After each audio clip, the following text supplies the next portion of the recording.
Hello, and welcome to Asia News Today. Great to have you with us here at the Thaiger for another week. An official report from the US labels the treatment of Myanmar's Rohingya in the brutal crackdown back in 2017 as genocide. Another missile launch out of North Korea as they continue their frenzy of launches this year. And airlines heading to Asia out of Europe find new ways to get around the ban on Russian airspace. A busy day on Asia News Today. Please click the like button, subscribe to the channel, and let's get started.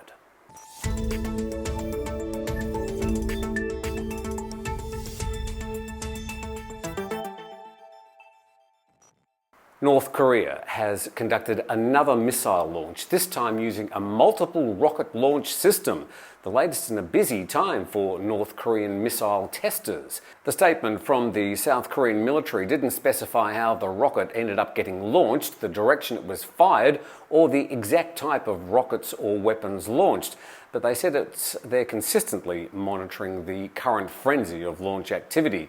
South Korea's Yonhap News is reporting North Korea fired 4 rockets over the span of an hour from South Pyongan province into the sea off the country's west coast. So far this year, North Korea has conducted 11 launches of intercontinental missile rockets as it works through North Korean leader Kim Jong-un's wish list of strategic weapons laid out last year. Last week, a failed North Korean missile launch resulted in a mid-air explosion that reportedly rained debris near the North Korean capital Pyongyang, but no official comment about the failed launch, even though it happened near North Korea's main international airport. A multiple rocket launch system test will be noted as less provocative than a long-range missile launch, but analysts warn that this kind of weapon still poses a major threat to South Korea. The US has determined that the violence against the Rohingya minority committed by Myanmar's military in 2017 amounted to genocide and crimes against humanity.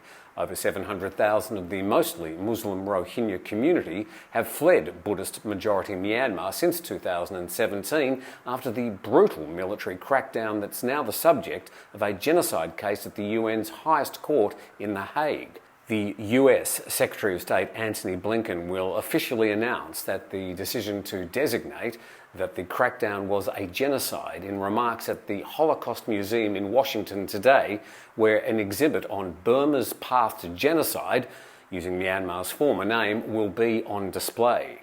Blinken announced last year during a visit to Malaysia that the US was looking very actively at whether the treatment of the Rohingya might constitute genocide. The US State Department released a report in 2018 that detailed violence against the Rohingya in western Rakhine state as extreme, large-scale, widespread and seemingly geared towards both terrorising the population and driving out the Rohingya residents. The closure of Russian airspace to most international airlines, including just about all the major European carriers, is forcing companies to find alternate routes. For the bulk of flights linking Europe and Southeast Asia, that's a major problem, with Russia, the world's largest country, sitting directly between their departure point and destination. Take Finnair's flight from Helsinki to Tokyo as an example. In the past, the Finnair planes would take off and then veer into Russian airspace for the next 5,000 kilometres. They'd then fly over Mongolia and China before entering Russia again just north of Vladivostok. The last part of the journey would be across the Sea of Japan and then Narita Airport in Tokyo, usually just under 9 hours. Now they're being forced to take a route straight over the North Pole and then down into Japan, a new journey taking over 13 hours. And to make the new route even slightly financially viable, Finnair are prioritising cargo and limiting passenger numbers to just 50. Japan Airlines has also been forced to take the polar route for its European destinations to avoid Russian airspace. You love the Thaiger. Now subscribe to our new YouTube lifestyle channel, Bounce. Thailand's food, travel, challenges, and just about anything that isn't news. Only on Bounce. Link in the description below. Hong Kong leader Carrie Lam has been forced to rebut a direct comparison between the handling of Hong Kong's Omicron surge and that of neighbouring Shenzhen province. Shenzhen announced yesterday a week-long citywide lockdown for its residents after reporting 66 new infections. Meanwhile, Hong Kong has logged 26,908 new infections and 286 COVID-related deaths. Well, that's just the last 24 hours. After the Shenzhen lockdown was announced, photos circulating yesterday have showed supermarkets crowded with locals stocking up on food, while some employees headed back to their office to make arrangements to work from home. Shenzhen is home to around 17 million people. Jason Poon Chak-hung, a chief analyst of Hong Kong Strategic Solutions, says that Shenzhen's abrupt but organised lockdown was a sharp contrast to the Hong Kong government's indecisiveness, making pointed remarks about Carrie Lam's mishandling of the situation. He urged the Hong Kong administration to learn from its northern neighbour to carry out mass testing efficiently when the local daily caseload dropped to 3 digits and rebuild district-level aid networks. But Ms Lam responded by saying that in densely populated Hong Kong, queues during mass testing might spark concern about risks of cross-infection. Millions are now facing lockdown, particularly in northeast Chinese cities, as China battles with its largest surge of COVID since the initial outbreak and is facing large-scale challenges to its zero-COVID policy. The COVID pandemic has pushed 4.7 million people in Southeast Asia into extreme poverty last year, as 9.3 million jobs disappeared when compared with a baseline no-COVID scenario. All this contained in a report from the Asian Development Bank called Southeast Asia, Rising from the Pandemic. The report says the latest Omicron wave could cut the region's economic growth by nearly 1% this year. The region's economic output in 2022 is expected to remain more than 10% below the baseline no-COVID scenario.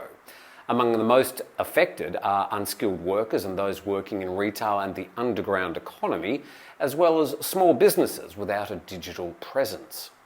The report goes on to claim that the region faces global headwinds, including emerging COVID-19 variants, the tightening of global interest rates, supply chain disruptions and higher commodity prices, and inflation.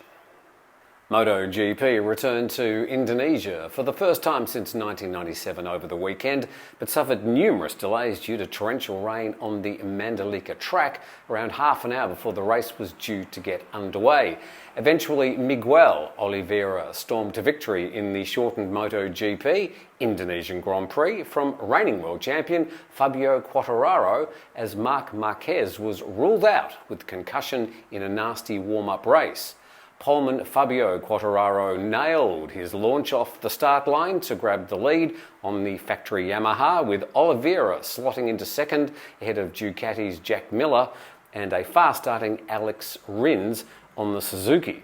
But it was Miguel Oliveira who made the best of the damn conditions to win the race.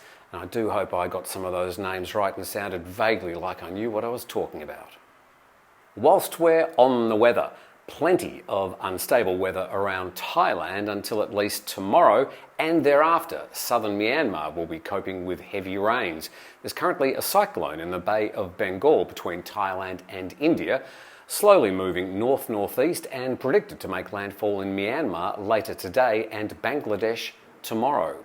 It's expected to intensify today, reaching cyclone status and gaining the name of Cyclone Asani. The system is strengthening the southerly and southeasterly winds blowing over the northern, central, eastern and southern regions of Thailand. That's resulting in more rain, with isolated heavy rain in the northern and central regions and along the eastern coast of the southern region.